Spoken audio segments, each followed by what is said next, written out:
आप सुन रहे हैं कहानी द्राक्षिणी। भाग 33। एक दंत जानता था कि उसके द्वारा किए गए पाप से कोई बचाव नहीं है। वो ये भी जानता था कि देवी को फिर से उसके पिता दीदांत और राजा श्वेतप्रुहुर द्वारा शुद्ध किया जाएगा। वो अपने अपराध को कभी नहीं छिपा पाएगा। देवी द्राक्षाणी उसे एक भयानक मौत देगी। वो एक दंत की आत्मा को नरक में आग के अंतिम वलय में डाल देगी। एक दंत को इस अपराध के लिए पीढ़ी दर पीढ़ी घोर पश्चाताप करना होगा। फिर वो अपने को कैसे बचा सकता था? एक दंत ने जल्दी से अपनी रक्षा के लिए एक कहानी के बारे में सोचा, और ये उस कहानी के कारण है कि इन सभी वर्षों में द्राक्ष साम्राज्य को नुकसान उठाना पड़ा है। द्राक्ष राज्य शांति और सद्भाव से भरा था। तब एक दंत की सलाह से इस राज्य के लोग अमानवीय क्रूर हो गए। ईमानदारी और पवित्रता ने इस राज्य से विदा ली। एक दंत ने नीना बोटी के कटे हुए शरीर को वहीं छोड़ दिया और अपने घर वापस भाग गया। वो घर पर अपने पिता एक दंत को राजन श्वेतप्रुहुर को मूर्ख बनाने की अनुमति कभी नहीं देता था जबकि वो जीवित था। वो देवी नीना बोटी के बारे में जो कहानी रचने वाला था वो वर्षों तक चलती रहनी चाहिए, नहीं तो देवी द्राक्षाणी का श्राप सच हो जाएगा।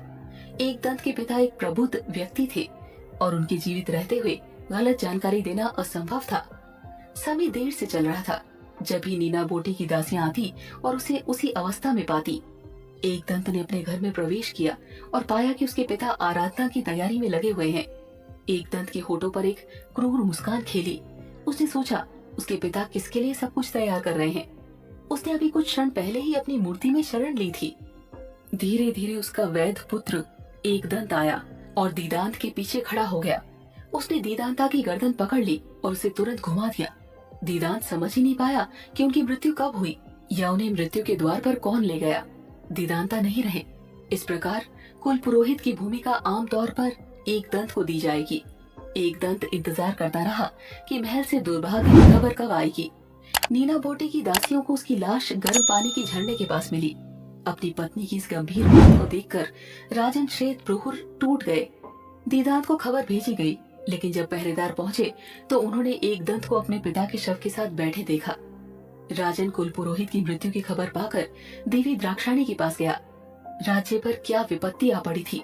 पहरेदारों ने कोने कोने में ये पता लगाने की कोशिश की कि इस तरह से रानी को किसने मारा था। एक दंत अपने पिता की लाश को छोड़कर शाही महल में चला गया। एक दंत ने राजन श्वेतप्रुहुर को बताया, मैं आपको अपने पिता की मृत्यु से पहले उनके अंतिम शब्दों के बारे में बताने आया हूँ। मेरे पिता की मृत्यु उनके बुढ़ापे के कारण हुई है, लेकिन अगर आप सोच रहे हैं कि किसी ने रानी को मार डाला है तो आप गलत हैं। मेरे पिता अपनी मृत्यु से पहले मंदिर चले गए थे। उस समय उन्होंने एक चीख सुनी और धारा की ओर भागे। उन्होंने अपनी आंखों से देखा कि काल भैरव रूरू और देवी द्राक्षाणी ने अपना वैष्णव रूप दे दिया था। देवी ने देवी नीना बोटी के बलिदान को स्वीकार कर लिया था। वो खून की प्यासे हो गए। मेरे पिता डर गए और घर वापस आ गए। उन्होंने किसी तरह मुझे सब कुछ समझाया और तुरंत स्वर्ग के लिए रवाना हो गए। उनका दिल ठीक उसी समय रुक गया। श्वेतप्रुहुर ने कहा, देवी द्राक्षाणी परम वैष्णवी है। वो अपने बच्चे का बलिदान कैसे ले सकती है जो उसका खाना बनाती है? नहीं, ऐसा नहीं हो सकता। मैं इसे स्वीकार नहीं करता। आपके पिता की मृत्यु के बाद आप कुल पुरोहित बनने वाले हैं। अपने पिता के अंतिम संस्कार की रस्में पूरी करने के बाद आपको इससे बाहर निकलने का रास्ता खोजने की जरूरत है। एक दंत अपने पिता का अंतिम संस्कार करने चले गए। दूसरी ओर रानी के दाह संस्कार के लिए चंदन का ढेर लग गया। राजन आग की लकड़ी को छूने ही वाला था कि एक दंत ने आकर उसे रोक लिया। एक दंत ने कहा कि जिस स्त्री की बलि दी गई हो उसे आग के हवाले नहीं करना चाहिए। रानी के मृत शरीर को लोरनी नदी की धारा में प्रवाहित कर देना चाहिए। तब से रस्म चल रही है। एक दंत ने निचली साधना के माध्यम से खुद को अमर करने का एक तरीका खोजा। उनके अमर होने की शर्त थी कि उन्हें 200 साल तक देवी द्राक्षाणी को पिंजरे में रखना होगा। उसे पिंजरे में बंद करने के लिए उसे रोहिणी नक्षत्र की महिलाओं की रक्त की आवश्यकता होगी, जो देवी द्राक्षाणी की मूर्ति को दूषित करेगा। उस महिला की हत्या करने के बाद एक दंत को उस महिला के साथ शारीरिक संबंध बनाने होंगे। इस प्रकार वो 200 वर्ष तक जीवित रह सकेगा। फिर 200 वर्ष में एक उच्च जन्म वाली महिला इस राज्य में आएगी। यदि उस स्त्री की बलि दी जाती है तो देवी द्राक्षाणी स्थायी रूप से द्राक्ष का राज्य छोड़कर शाश्वत नींद की स्थिति में चली जाएगी। एक दंत अमर अपराजय हो जाएगा। अपनी योजना के अनुसार एकदंत ने राजन को समझा दिया कि वे देवी रानी के खून से संतुष्ट है। उसने अपने दम पर पहला बलिदान स्वीकार किया है। इस कलयुग में उसने हिंसक रूप धारण कर लिया था। इस प्रकार साल दर साल श्वेत प्रहर को विभिन्न रानियों से शादी करनी चाहिए और उनकी वार्षिक पूजा के दौरान देवी द्राक्षाणी के चरणों में उनका बलिदान करना चाहिए। अन्यथा देवी राज्य की प्रथा को खाकर अपनी रक्त पिपासा को संतुष्ट करेगी। ये मानव बलि श्वेत प्रहर के युग से शुरू हुई, जो 5 पीढ़ियों तक जारी रही और इंद्राशीष के शासन काल तक पहुंच गई।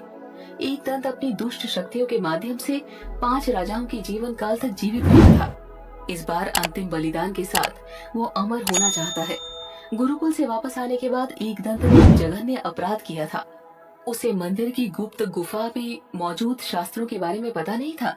उस समय राजन श्वेत प्रहर ने भी देवी द्राक्षाणी के लिए अपना प्यार और सम्मान खो दिया था। उनकी पत्नी की मृत्यु के बाद देवी द्राक्षाणी एक रक्त पिपासु देवी में बदल गई। सभी ने उन्हें द्राक्षाणी के प्रति भय की भावना दी। उसके बाद उन्होंने मंदिर के अंदर कदम नहीं रखा। वो केवल वार्षिक बलिदान के दौरान मंदिर में आते थे। समय के साथ सभी लोग गुफा में मौजूद शास्त्रों को भूल गए। एकदंत के नियम पूजा के नियम बन जाते हैं। वो गर्म पानी का झरना भी नीना बूटी के खून से छूकर रुक गया। वहाँ एकदंत ने बाद में यज्ञ का गड्ढा बनाया। मंदिर के प्रांगण के नीचे लुरनी नदी की छिपी हुई धारा को धीरे धीरे सभी भूल गए। एकदंत इतने वर्षों से उन शास्त्रों की खोज में था। अब जब उसने उन्हें पा लिया है तो वो उन्हें नष्ट करने के लिए बेताब है। हालांकि वो अभी भी गुफा के निकास द्वार और छिपी हुई लुरनी धारा और उसके बाहर रानियों के कंकालों के बारे में नहीं जानता है। इसके बारे में सिर्फ उर्मिमाला ही जानती है। उनका मार्गदर्शन स्वयं देवी द्राक्षाणी और काल भैरव रूरू कर रहे हैं।